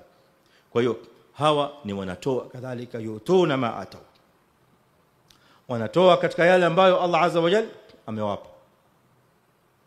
Hapa msikitini panahitajika hivi, watu wanatoa. Jamani, kuna bili ya msikiti kidogo hapa imetushinda, wanatoa. Madrasa hapa wanatoa.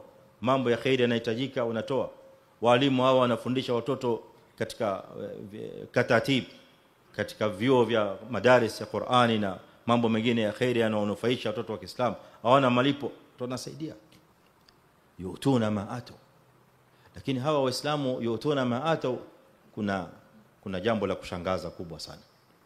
Qur'ani Allah azza wa jalla anatuambia wa qulubuhum wajila, wa qulubuhum wajila.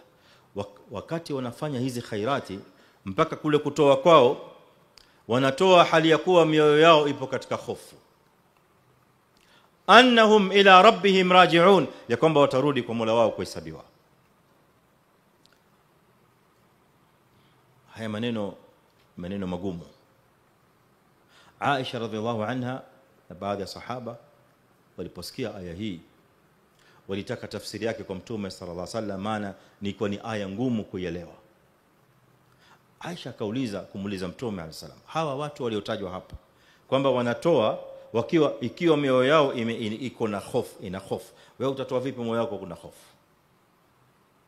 Kwa Aisha kauliza, je, hawa watu waliokusudiwa katika hii aya ni wale ambao wanatoa katika khairat, wanafanya mambo ya sadakati kwa wingi, na halafu huku wana mambo mengine ya makosa na madhambi walioyafanya. Sasa wanaogopea kwamba siku ya kiyama zisije zile sadaka zao zikawa hazikukubaliwa kwa sababu ya yale madhambi walioyafanya. Hivyo ndivyo walivyofahamu baadhi ya sahaba hii aya. Mtume sallallahu alaihi wasallam akasahihisha huo ufahamu, akamwambia hapana, sio hiyo maana yake. Hii aya haimaanishi hivyo. Hii aya maana yake ni kwamba wale wanaotoa wa qulubuhum wajila, na mioyo yao ipo katika hofu ya kwamba je, sisi kutoa kwetu huku Allah atakubali ama hatakubali. Yani wanatoa na bado muislamu ana hofu iwapo Allah azza wa jalla atakubali sadaka zao, atakubali khairat zao, atakubali infaq yao. Angalia kipimo cha imani kipo daraja gani. Alafu kuna waislamu wengine huko wanatoa kisha wanajigamba kwamba wametoa, alafu anajifakhiri kwamba anatoa pamoja na udhia juu ya yule aliyepewa, pamoja na maneno mingi ya maudhi mabaya juu ya kule kutoa kwake. Anaingia pale msikitini, anamwambia nyinyi, anaambia wale kamati ya msikiti, nyinyi kama sio mimi kulipa ili singekuwa mnaswali katika giza sahihi hapa, hamniambia hata thank you. قول معروف ومغفرة خير من صدقة يتبعها أذى والله غني حميد والله غني حليم يا أيها الذين آمنوا لا تبطلوا صدقاتكم بالمن والأذى. haya mambo yanaharibu. Sasa hawa waislamu sio namna hiyo. Hawa ni waislamu wanatoa na wakati huo yeye anaogopea ikiwa sadaka zake zitakubaliwa au la. Matunda mengine ikhwani ya almusara'a fil khairat, tumetaja matunda gani ya almusara'a fil khairat?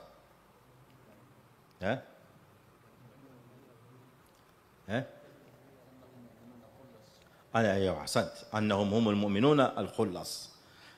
Matunda mengine ataasi bi nabii sallallahu alaihi wasallam, ni kufuata mwenendo wa mtume alayhi salatu wasalam na barabara ya mtume wetu salawatu rabbi wasalamu alayhi. Uqba radhiyallahu anhu, sahaba wa mtume, anasema siku moja sallaitu waraa an-nabii sallallahu alayhi wasallam salat al-asr, siku moja nilisali nyuma ya mtume salatu al-asr sallallahu alayhi wasallam. Fasallama, baada kutoa salamu, qama musri'an ila hujari baadhi azwajihi. Baada kutoa salamu ya salatu al-asr, mtume akasimama akatoka mbio kwenda kuelekea katika vyumba vya baadhi ya wakeze. Fataajaba alqaum, jamaa walikuwa msikitini, sahaba wakastajabu, mbona mtume katoka mbio hivi leo, kuna nini? Wakiwa pale wametulia wameshangaa. Akarudi mtume alayhi salatu wasalam. Aliporudi akawaambia, tadhakkartu tibran kana indi, baada ya sala sasa hivi nimekumbuka kwamba kuna dhahabu ambayo nimeiweka nyumbani, imeletwa ili ipate kutolewa sadaqat. Fa amartu biqismatihi, sasa hivi ndio nimekimbia mbio ili niende nikatoe oda na amri ya kuganyizwa dhahabu hiyo katika sadaqat, watu wapewe. Yani ameikumbuka pale baada sala mubasharatan, alikimbia, alinyanyuka mbio mtume musri'an. Uqba anasema faqama musri'an, kutoka mbio, ili tuoneshwe kwa mfano na kwa vitendo na kwa action vipi inakuwa almusara'a fil khairat. Ingelikuwa mtu mwingine labda angesema iko nyumbani, wacha baadaye inshallah, acha nimalize sala yangu vizuri, nimalize adhkari zangu vizuri inshallah, nikirudi nyumbani baadaye nitakwenda kuangalia mambo ya zile sadaka ambazo zimeletwa nyumbani. Alipoikumbuka pale pale asra'a an-nabii sallallahu alaihi wasallam, na huu ni mfano mzuri mkubwa sana wa mtume alayhi salatu wasalam kutufundisha sisi bab al-mubadara bil a'mal salihah na al-musara'a fi al-khairat. Naona wakati ikhwani kidogo umesongea mbele, ilikuwa sijaulizia wakati wa salatu al-isha inasaliwa saa ngapi? Kam dakika ngapi baada ya isha? 8 saa 2:15. طيب naona tumevukisha kidogo. Na طيب sijui kama mtakubaliana nami, maana naona dakika 10 zimepita. Haya maudhui tuyasimamishe hapa, kwa sababu tuna muhadhara mwingine inshallah taala kesho baada ya maghrib. Kwa hiyo kwa ruhusa yenu, ikiwa tutakubaliana, inshallah tukamilisha maudhui haya katika darasa ya kesho, na ili leo angalau kwa vile tumetoa ahadi tutapokea maswali angalau dakika 5 inshallah taala, 5 au 6 7, kwa sababu ya imam kama alivyoeleza. Tutapokea maswali kidogo kwa sababu ya wakati, tuchunge wakati pia, pengine kuna ndugu zetu wengine labda wanatoka mbali, tusiwacheleweshe zaidi inshallah taala. Na tunaombeni radhi ikiwa tumeongeza dakika zaidi ya vile ambavyo tumepanga inshallah taala. Naam, kwa nafikiri tumengetoa nafasi ya baadhi ya maswali kwa haraka haraka, maswali 2 3, alafu tutafunga darasa, na inshallah taala katika jalsa ya kesho tutakamilisha inshallah taala, alafu tutatoa kadhalika pia nafasi nyingine ya maswali kubwa zaidi katika darasa ya kesho. Naam, naam, naam. Wa alaykum salaam wa rahmatullah.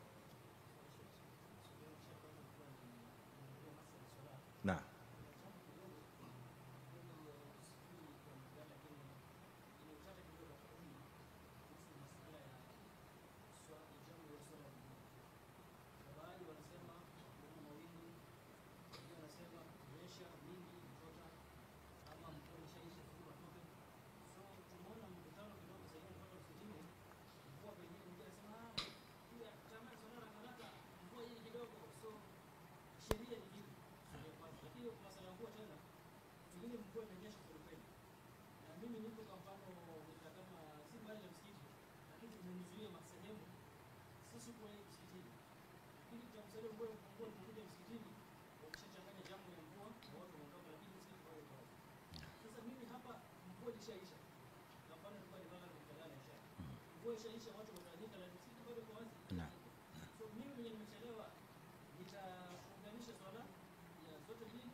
Asante. Barakallahu fik. Masala ya kuchanganya swala kwa ajili ya mvua, tuna umuhimu wa kufahamu kwanza kwamba swala inapochanganywa huwa kuna sababu ya msingi ambayo imeegemewa katika sheria kabla ya kuangalia haya yanayotajwa sasa hivi katika masala ya mvua na mengineyo. Kwa mfano, swala inachanganywa kwa sababu ya safari, swala inachanganywa kwa sababu ya mvua kama hivyo umetaja. Sasa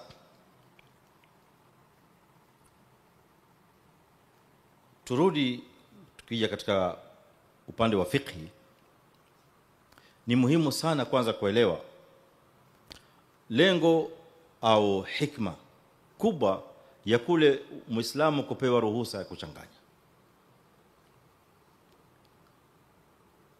Utagundua unaposoma vitabu vya fiqh na maneno ya wanazuoni kutokamana na hadithi za Mtume sallallahu alaihi wasallam, utakuja kugundua kwamba hikma kubwa ya kuchanganya swala, iwe kwa musafir au kwa katika hali ya mvua au sababu nyingine yoyote ambayo inapelekea kuchanganya, kule kuchanganya swala kunazunguka katika kadhia moja ambayo inaitwa daf'u al-mashaqqa, kuondoa uzito. Kwa hiyo hili ndio tamko ambalo sasa sisi litatupa mwangaza katika kueleza jawabu ya swala hili, kwamba madhumuni ya kuchanganya swala ni kuondoa mashaka. Kwa sababu msafiri anapokuwa katika safari ni hatua, kuna mashaka mingi msafiri anapata. Kwa hiyo ndio maana amepewa ruhusa na yeye pia kuchanganya. Na vile vile katika hali ya mvua kumepatikaniwa kwamba kuna mashaka, na ndio maana kukatoka ruhusa ya kuchanganya. Sasa labda tukija katika masala ya kwamba ni mvua ya kiasi gani, jawabu itakuwa ni rahisi, na jawabu yake ni kwamba mvua ambayo inapelekea katika mashaka. Mvua ambayo inapelekea katika mashaka. Mashaka gani? mashaka ya Waislamu kutoka msikitini baada ya salatul maghribi waende zao nyumbani na warudi tena salatul isha. Kwa hivyo ni kuweko na mvua ambayo itawapa Waislamu mashaka, uzito wa kwenda nyumbani na kurudi tena kutokamana na hali ya ile mvua.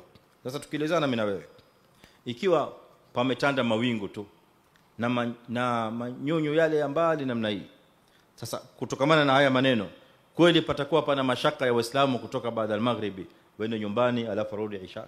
Jawabu, hakuna mashaka.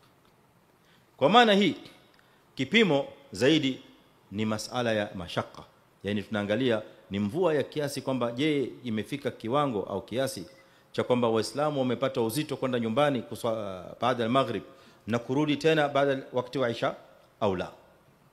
Kwa hivyo ikiwa ni mvua inanyesha ambayo ni nzito na wakati ule sisi tunataka kufanya jamu, bado mvua inaendelea kuteremka kwa wingi, lao Waislamu watatoka sasa hivi, sisi tuna imani ni kwamba watatoka katika hali ya matope. Watanyeshewa na mvua, kwanza watatota mvua, pili watakuwa na kanyaga matope paka huko nyumbani wakifika, na pengine watarudi kadhalika hali ya kuwa mvua bado inaendelea. Ndipo kukatoka ruhusa ya kuchanganya. Sasa nataka hapa kidogo uwe makini nami. Kukatoka ruhusa ya kuchanganya swala. Kuchanganya swala, kitendo cha kuchanganya swala mbili pamoja ni ruhusa, na inabaki kwamba ni hapo ni ruhusa, wala haizingatiwi kwamba ni sunna amefanya Mtume sallallahu alaihi wasallam. La, hii ni ruhusa. Kwa maana hii huwezi kuja kwa imam mathalan ambaye hajachanganya swala ukamwambia wewe umevunja sunna. Hajavunja sunna, ni kwamba huyo imam hajafuata ile ruhusa iliyotolewa katika sheria. Na katika masala ya ruhusa, imam anaweza kufuata ruhusa au hawezi kufuata ruhusa, ingawa la muhimu na msingi zaidi ni kuangalia hali za maamum ili asiwatie katika uzito. Kwa hivyo ni vyema au niseme ni vizuri zaidi imam azingatie zaidi hali za maamuma, kuangalia kwamba maamuma wanakaa katika majumba kidogo yapo mbali na pengine wengi wao pia hawana usafiri.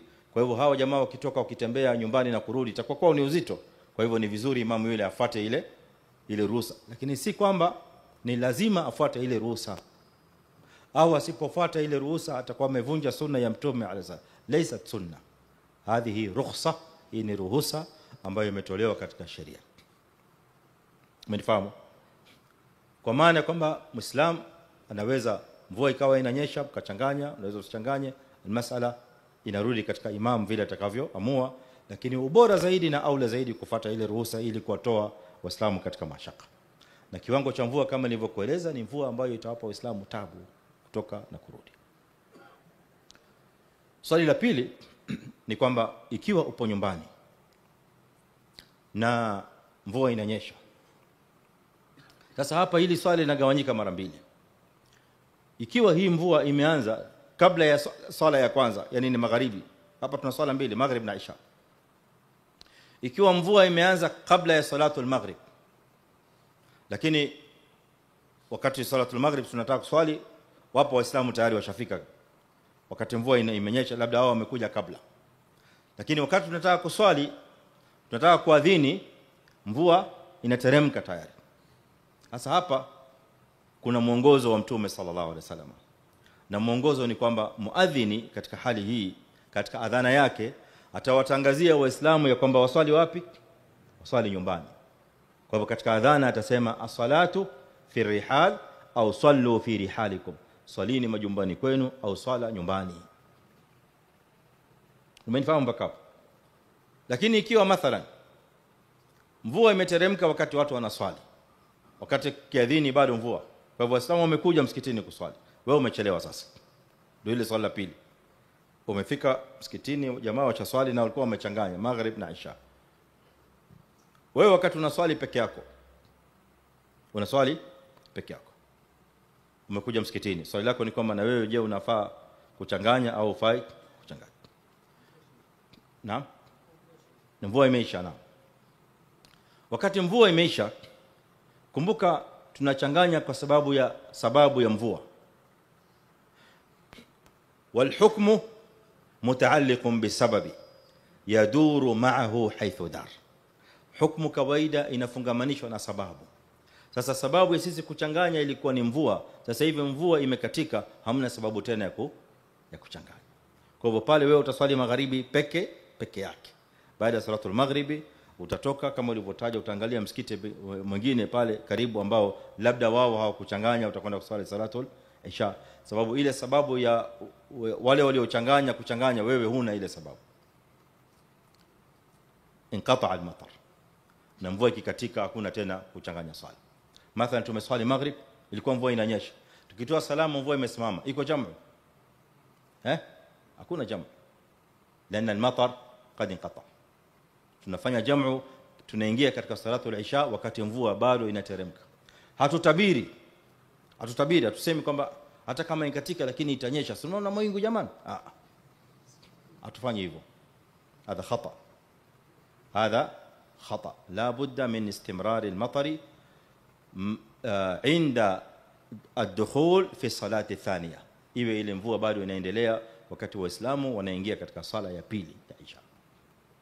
Ikikatika katika swala ya pili hamna shida, lakini tulifunga salat takbiratul ihram wakati mvua inateremka, wala tutabiri. Sawa? Naam. Wa alaykum salaam.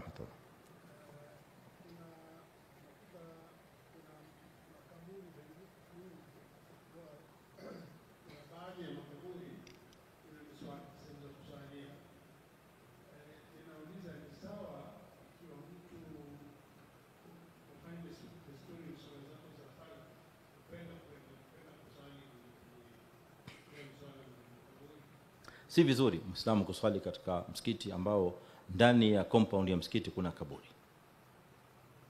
Ndani ya compound ya msikiti kuna kaburi. Kwa hivyo msikiti kama huo una avoid. Uswali katika msikiti kama huo, naangalia msikiti ambao hauna kaburi ndani yake. Maana Mtume alayhi salam ameharamisha swala kuwepo katika upande wa makaburi au kuswali katika sehemu maeneo ya makaburi. Isipokuwa ikiwa pengine kaburi lipo karibu na msikiti, lakini kuna two different compounds. Yani lile kaburi lina ukuta wake wa separation na msikiti kadhalika una ukuta wake wa separation. Hii ni compound nyingine na hii ni compound nyingine. Haya ni masala tofauti. Lakini tunazungumzia kaburi linapokuwa ndani ya compound ya msikiti, una avoid. Asante. Na turuke upande huo kidogo, sije hawa jamaa wakatuona tuko biased upande huo. Kwa hiyo tuchukue swali huko kidogo. Naam.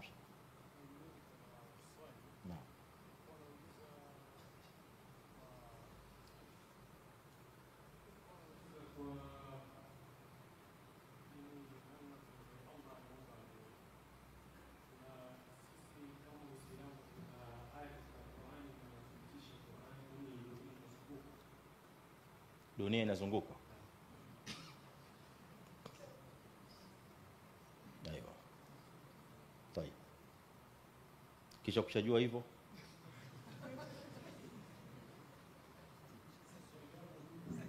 naam. Nitakaje sababu naam.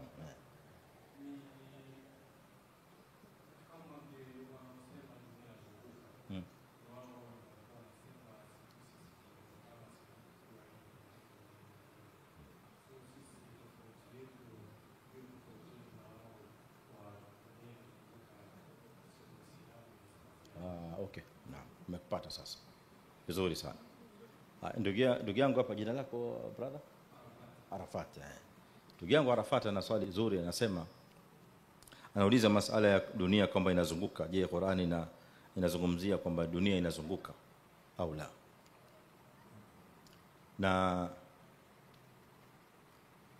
nilipomuuliza akaendelea mbele akaja katika lengo la hili swali, ni kwamba sasa hivi watoto wetu wengi wa Kiislamu kama tunavyojua wanasoma katika mashule. Wakiwa mashuleni wanafundishwa elimu za science. Na ndani ya elimu za science hizi ambazo watoto wetu wanafundishwa, kuna mambo mengine ni ya sawa na mengine sio ya sawa. Na ndio maana wakati wa nyuma, miaka mingi nyuma, tulikuwa tukihimiza sana, na mpaka hivi leo tunahimiza sana watoto wetu wa Kiislamu wasipuuze mambo ya kusomesha, kazi za kusomesha, hata haya masomo mengine ambayo yanaonekana kwamba ni masomo labda sio ya umuhimu, lakini kwa hakika ni masomo muhimu, yana umuhimu wake, yana faida yake kubwa, kama elimu hizi za science na nyinginezo. Faida yake moja kubwa ni kwamba elimu hizi zikisomeshwa na Muislamu ambaye amepata misingi ya dini, amepata misingi ya masomo ya dini ya akida na sunna na Qur'ani, ataweza kuelekeza watoto wa Kiislamu ambao wanawasomesha, kando na yale yaliyoandikwa ndani ya vitabu na syllabus, atawaonesha usahihi wa ile elimu. Elimu hii katika vitabu imeandikwa hivi, lakini nyinyi sasa kama Waislamu, mimi nawafundisha kama Waislamu mjue hivi na hivi na hivi kulingana na akida yenu ya Kiislamu. Hapa ndipo kunatokamana umuhimu wa maneno kama haya. Kwa hiyo tukirudi kwa swali la ndugu yetu, anasema kwamba kutokamana na hizi science ambazo tunazisoma, kuna mambo mengine kwa hakika ni kweli kama alivyotaja, ni mambo ya makosa moja kwa moja, na ni mambo ya batili, mambo ya upotofu, kama ile nadharia inayodai kwamba mwanadamu ametokamana na tumbili, inaitwa nadharia ya Darwin theory. Mambo ya batili, mambo ya upotofu, lakini watoto wanasomeshwa katika mashule ya secondary. Hii ni biology, iko katika secondary, inasomeshwa kama si form 1, pengine form 2 au form 3, ipo ndani ya syllabus. Sio kama mpaka leo iko Darwin theory. Kwa hiyo mtoto ambaye hajapata misingi ya dini na misingi ya Qur'ani anaweza kuathirika na maneno kama haya mabaya, akadhani au akafikiria pengine ni kweli binadamu ametokamana na nyani, ametokamana na aina fulani ya nyani ambaye amepewa majina mbalimbali, Homo erectus, kisha akabadilika kawa Homo sapiens nini, tangu alikuwa amebendi hivi mpaka akawa sasa anatembea akiwa straight. Lakini Qur'ani imebatilisha mambo kama maneno kama haya ya upotofu. Sasa swali lake likawa ni upande wa dunia, mzunguko wa dunia inazunguka ama izunguki. Qur'an inatueleza katika sehemu mbalimbali. Aya ya kwanza inasema yukawwiru al-laila 'ala an-nahari wa yukawwiru an-nahara 'ala al-layl. Allah subhanahu wa ta'ala anauchukua usiku, anauvalisha katika mchana, katika hali ya duara, na mchana unavalishwa katika usiku katika hali ya duara. Yukawiru inatokamana na takwir, na takwir ni kitu ambacho kimekaa round. Aya hii unaishikanisha na aya nyingine iliyoko katika suratul Furqan, inasema tabarakalladhi ja'ala fis samai burujan wa ja'ala fiha sirajan wa qamaran munira huwa alladhi ja'ala al-layla wan-nahara khilfatan. Allah azza wa jalla amejalia usiku na mchana inafuatana na inapishana. Kwa hivyo usiku na mchana iko katika hali ya kupishana au kuzunguka. Usiku unapotoka unakuja mchana, na mchana ukitoka unakuja usiku, khilfatan. Yani kila moja inafuata mwenziwe, lakini kufuatwa kwake ni kwamba inavalishwa kwa mwingine.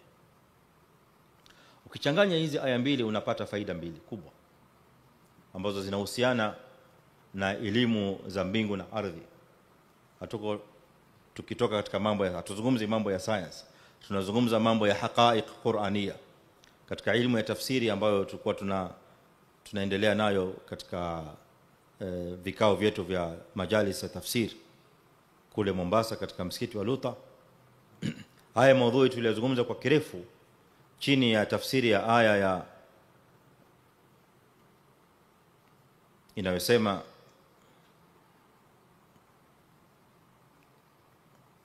semaje, suratul Baqara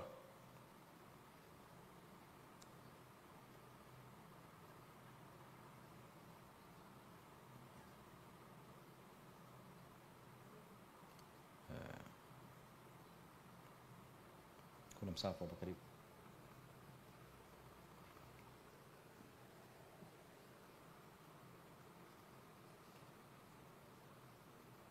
إن في خلق السماوات والأرض واختلاف الليل والنهار والفلك التي تجري في البحر بما ينفع الناس وما أنزل الله من السماء من ماء فأحيا به الأرض بعد موتها وبث فيها من كل دابة وتصريف الرياح wasahabil musakhkhari baina samai wal ardh la ayatin liqaumin yaqilun. Katika tafsiri hii aya tulikaa kwa muda mrefu tunazungumzia haqaiq qur'aniyya, facts za Qur'an. Kwa hivyo katika Uislamu tutofautisha mambo mawili, kuna mambo ya science, kuna na facts za Qur'an. Qur'an imetupa facts ambazo facts hizi hatuji sisi kuangalia je zinashikana au zinalingana na science au la. Hatuna haja ya science, kwa sababu Allah azza wa jalla alitueleza hizi facts, yeye ndiye muumba wa hivi viumbe. Kwa maneno yake ndio ya sawa zaidi na ndio ya haki zaidi kumshinda mwanadamu ambaye hajui lolote kuhusu maumbile haya makubwa ya Allah subhanahu wa ta'ala. Kwa hiyo katika jumla ya haqaiq za dunia tulitaja hizi haqaiq ya kwamba hizi aya mbili ukizichanganya unapata kwamba dunia ipo katika hali ya duara moja, na pili ipo katika hali hiyo ya mzunguko wa kwamba usiku unazunguka mchana na mchana unazunguka usiku. So your keyword katika aya ya kwanza yukawiru, your keyword katika aya ya pili khilfatan. When you combine the two unakuta kwamba dunia iko katika hali hiyo ya mzunguko wa usiku na mchana. Tuko pamoja? Asante. Naam. Wa alaykum salaam. Nani? Naam. Naam, tafadhali.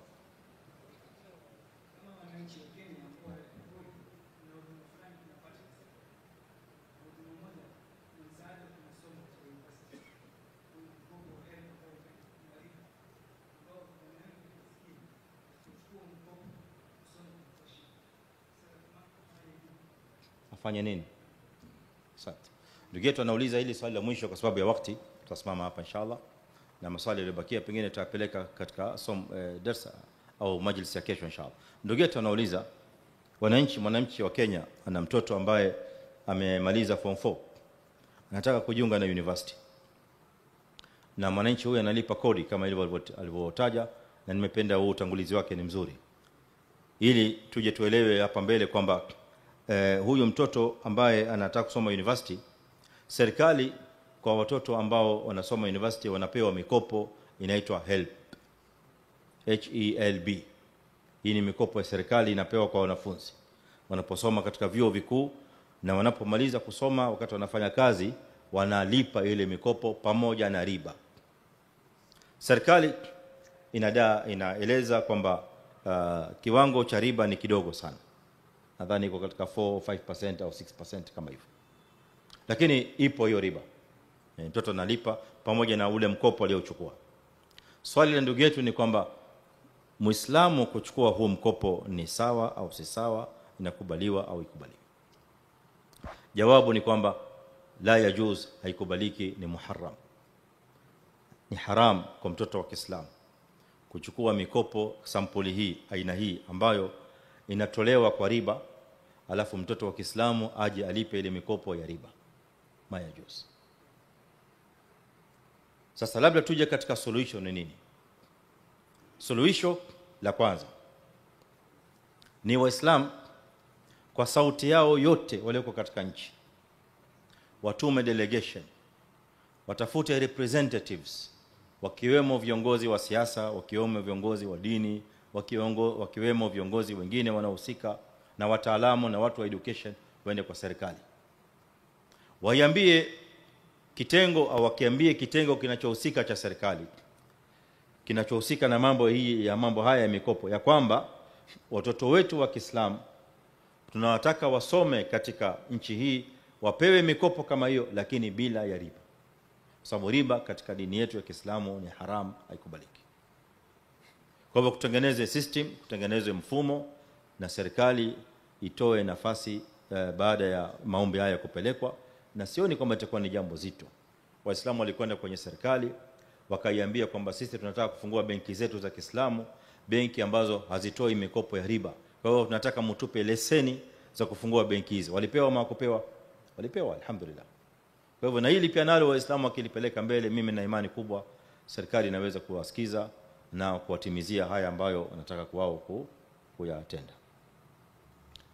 Solution ya pili ambayo pia kadhalika inawezekana ni Waislamu kutengeneza mfumo wao wenyewe wa kutoa mikopo bila riba.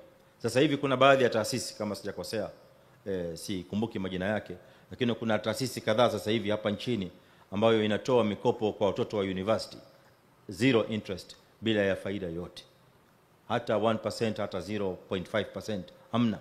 Unachukua kiwango maalum, unasoma, ukimaliza unalipa kiwango kile kile bila ya kuongeza kitu, bila ya kupunguza. Kwa hivyo kukiwa na taasisi kama hizi zikiwa nyingi ziweze kusaidia Waislamu kusoma katika vyuo vikuu, itakuwa ni jambo la kheri, ni jambo la busara. Kwa hivyo tushughulike katika hizi solution mbili, Waislamu wasifanyie kazi ili kupatikaniwe natija ya watoto wetu kusoma katika university. Naam Abdul, tumalizie. Naam.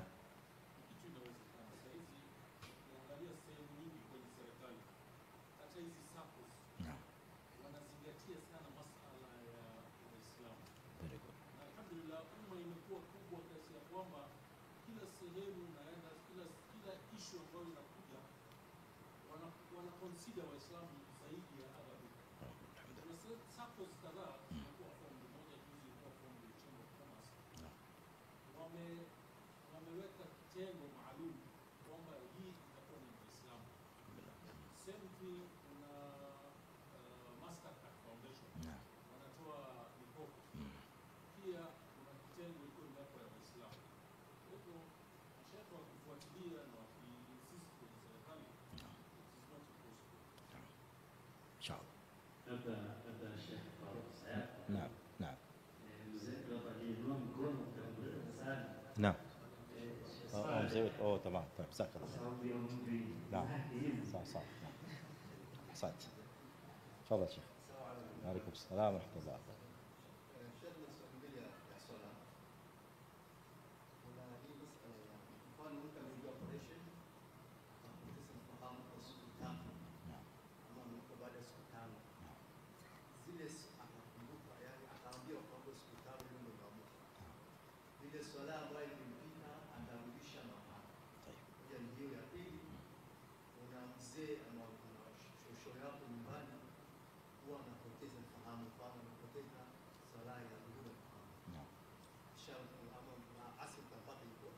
sawa. Ama baada kidogo tutapata iko sawa. Hiyo nayo sala yake itakuwa vipi? Asante. Asante, barakallahu fik. Katika fiqh ya Kiislamu kuna masharti ya swala yanagawanyika mara mbili. Kuna shurutu wujubi sala na kuna shurutu sihhati sala. Masharti ya kuwajibika kwa sala na kuna masharti ya kusihi kwa sala. Hili swali alilouliza ndugu yetu ni swali linaingia katika upande wa sehemu ya kwanza, shurutu wujubi sala, masharti ya swala kuwa ni wajibu.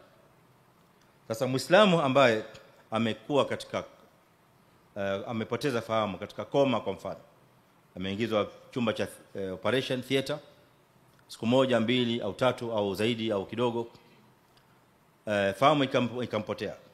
Siku fahamu yake itakaporudi, je, anaqidhi sala au aqidhi sala? Ndio swali la ndugu yetu.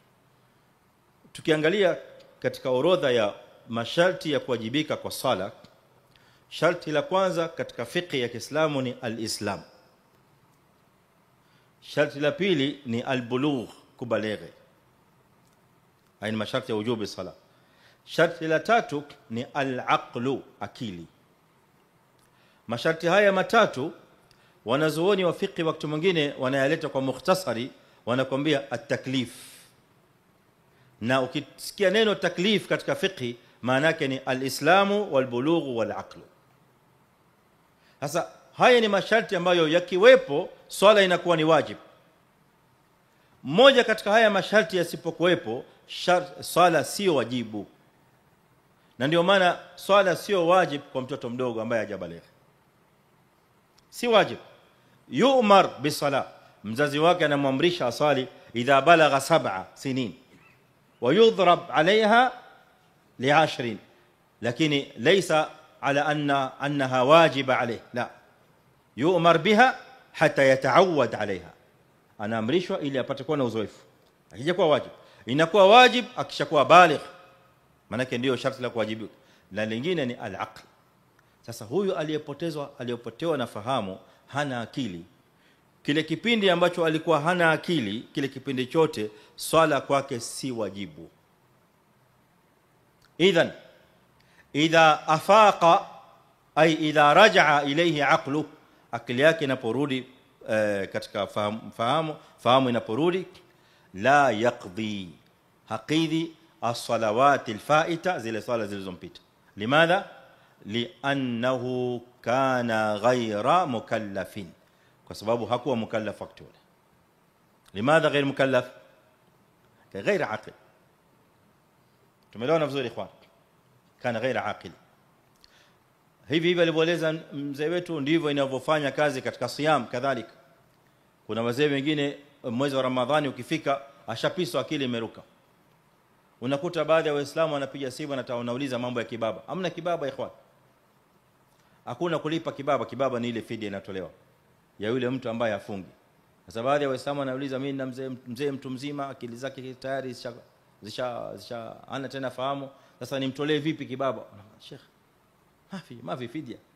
ليش ما في فديه؟ لانه غير مكلف. sababu huyu mzee hana taklif ya kufunga siyam, huyu mzee hana taklif.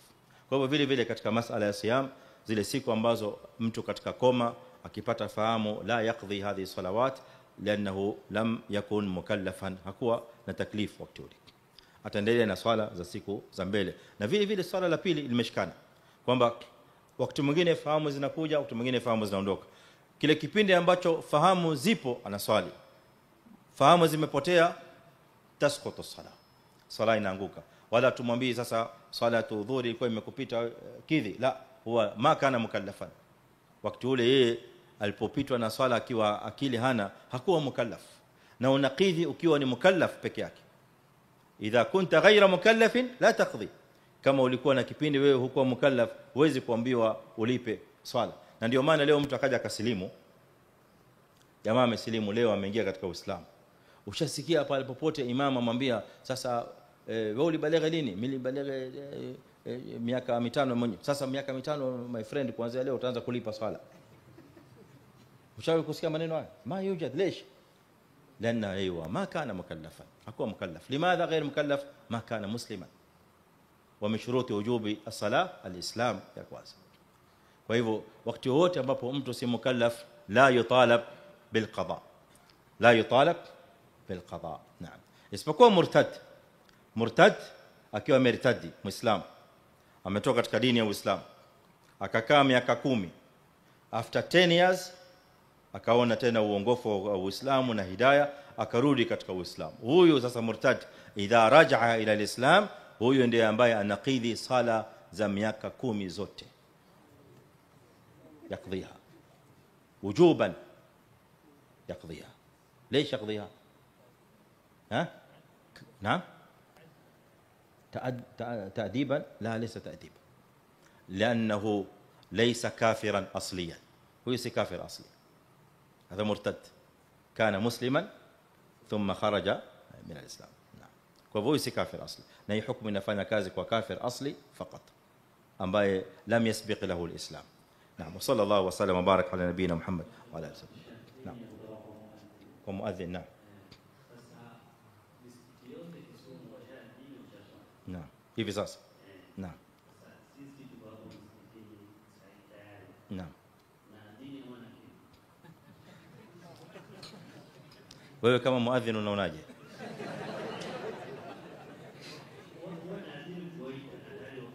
wako hapa tayari, yani hakuna wengine nje ambao wanataraji watakuja, washaswali. Kwa hivyo unaona kwamba kuna haja kwa dini kukimu peke yake. Kwa hivyo sunna ya adhana itaanguka.